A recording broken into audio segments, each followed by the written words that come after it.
Avec une seule défaite lors des 7 derniers matchs, 3 victoires et 3 nuls, Brest 13e se rapproche du milieu de tableau en même temps qu'il s'éloigne de la zone rouge.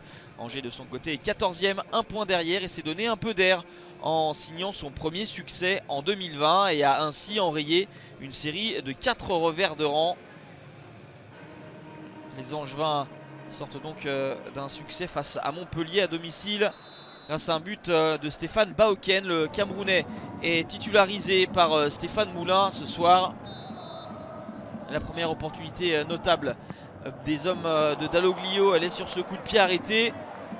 Signé Perrault, c'est détourné par le mur du SCO. Il était resté sur ses appuis. Daniel Petkovic, le gardien monténégrin du SCO, qui remplace Ludovic Butel blessé.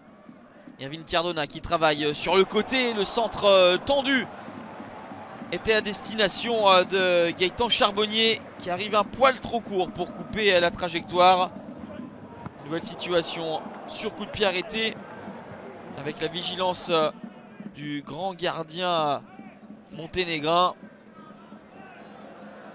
Angers qui réagit avec une très belle opportunité qui va être convertie par Stéphane Baoken.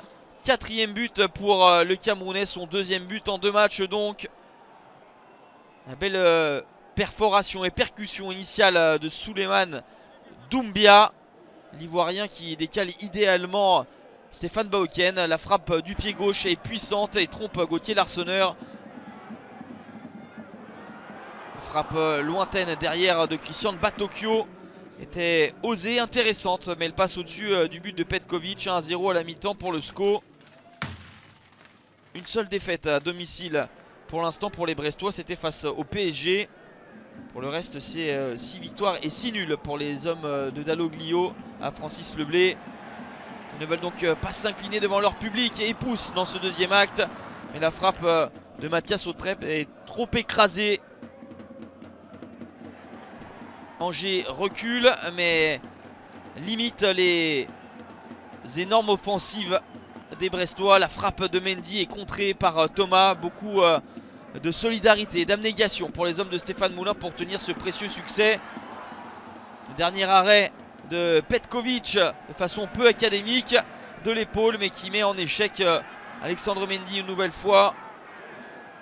Charbonnier s'essaye de loin. On va rester là.